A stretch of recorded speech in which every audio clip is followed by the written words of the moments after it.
नमस्कार दोस्तों, मैं अंकुर उपाध्याय स्वागत करता हूं आप सभी का एक बार फिर से अपनी नई वीडियो में।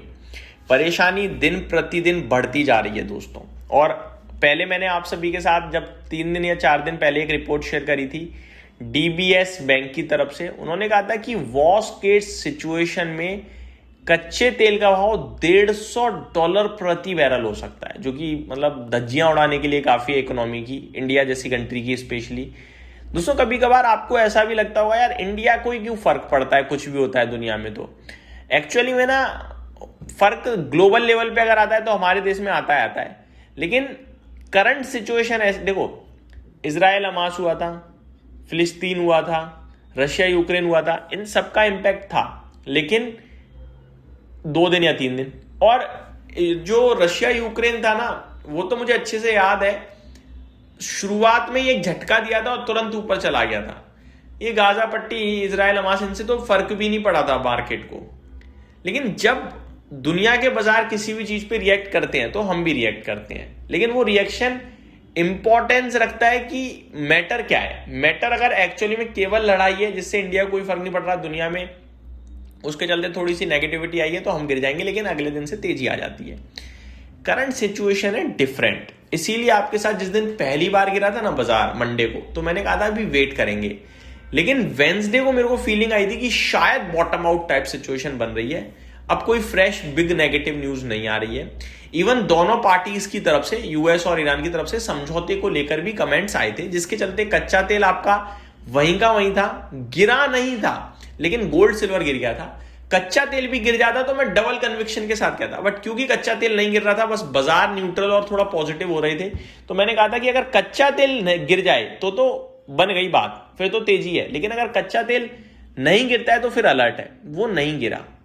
कच्चा तेल उस समय $80 पे था, पहले 80 था फिर 84 हो गया था अगले ही दिन, तो कच्चा तेल अलर्ट में ही था। अब करंट सिचुएशन क्या है, डीबीएस बैंक की रिपोर्ट नहीं है, अब डायरेक्टली ऐसी जगह से रिपोर्ट है जो प्रोडक्शन करते हैं, जो बेचते हैं। अब जो बेचते हैं उन्हें, आप जो धंधा कर रहे हो और मैं आपके धंधे को पढ़ रहा हूं, तो मैं पढ़ने के बाद कोई रिसर्च निकालूंगा, उसकी वैल्यू मेरे हिसाब से थोड़ी कम है। आप कर रहे हो, आपको सबसे ज्यादा जानकारी है। तो अब कतार के एनर्जी मिनिस्टर हैं दोस्तों, साद अल काबी की बात करी जाए तो इन्होंने फाइनेंशियल टाइम्स को एक चीज बोली। इन्होंने कहा कि गल्फ एक्सपोर्टर्स रोक रहे हैं प्रोडक्शन, जो गल्फ एक्सपोर्टर्स हैं वो रोक सकते हैं प्रोडक्शन कुछ दिनों में, अगर टैंकर्स को स्ट्रेट ऑफ हॉर्मुज़ से पास नहीं होने दिया तो। और इस सिचुएशन में कच्चा तेल $150 हो सकता है। अब स्ट्रेट ऑफ हॉर्मुज़ की कहानी तो हम सभी को पता है। कल भी जेएमआईसी की एक रिपोर्ट मैंने शेयर करी थी, जिसमें उन्होंने कहा कि 3 मार्च को एक भी टैंकर स्ट्रेट ऑफ हॉर्मुज़ से पास नहीं हुआ है, जिसमें डेली 138-140 टैंकर्स पास होते हैं, जिसमें ईरान कह रहा है कि हम सबको जाने देंगे, यूएस इजराइल को छोड़कर, लेकिन यहां तो किसी के टैंकर पास नहीं हो रहे हैं। तो कहने वाली बात यह है, ईरान कंफ्यूज कर रहा है और एक्चुअली में टैंकर्स पास नहीं हो पा रहे हैं, जिसकी वजह से कच्चे तेल के दाम लगातार बढ़ रहे हैं और यह मामला सॉल्व अभी तक होने का नाम नहीं ले रहा। इस बीच में रिकॉर्ड क्या बन गया, रिकॉर्ड बन गया हाईएस्ट एवर गेन्स देखने को मिले हैं विद इन अ वीक पूरी इतिहास में। मैं डिटेल शेयर करना चाहूं।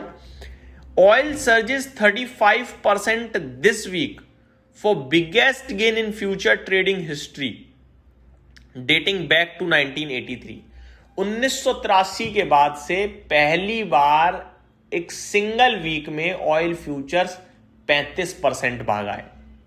35% मामूली बात नहीं होती, ये देश की इकोनॉमी को हिला देते हैं दोस्तों। यही है बाजार की गिरावट का कारण। लेकिन ये सारी चीजें टिकेंगी नहीं, ये आप जरूर अपने दिमाग में रखिएगा, बट ये सारी चीजें यहां से और खराब हो सकती हैं। Oil prices surged after President Trump demanded unconditional surrender from Iran। उन्होंने अनकंडीशनल सरेंडर मांगा, उसके बाद और तेजी बनी कि भैया मामला तो बिगड़ रहा है।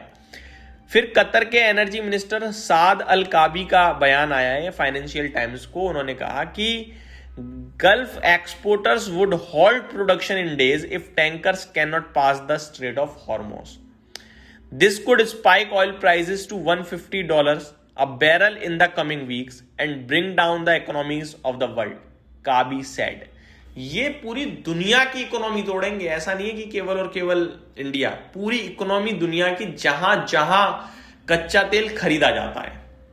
समझ लीजिए आप ये बात, ये बहुत बड़ी परेशानी का विषय है. इस बीच में अच्छी चीज क्या हुई है? अच्छी चीज ये हुई है कि 20 बिलियन का इंश्योरेंस अनाउंस करा है प्रेसिडेंट ट्रम्प ने, बट जान से ज्यादा थोड़ी है. किसी के लिए भी इंश्योरेंस क्लेम करो तो देन लगते हैं भाई, ऐसे नहीं मिलता. US crude soared 35.63% for the biggest gain in the history of the futures contract dating back to 1983. Brent jumped 28% for biggest weekly gain since April 2020. 2020 Covid में जो आपका कच्चा तेल था वो 28% भागा था एक हफ्ते में, लेकिन इस बार तो अराउंड 35.5% भागा है. ये दर्शाता है किस लेवल की परेशानी इस बार है. भारतीय बाजार गिरने के चांसेस पूरे हैं दोस्तों, जिस तरीके की सिचुएशन है, लेकिन ये सारी चीजें टिकती नहीं है. मैं आपको ये बार बार कह रहा हूं. उम्मीद करता हूं डिटेल्स पसंद आई होंगी. Thank you so much for watching this video. Have a great day guys.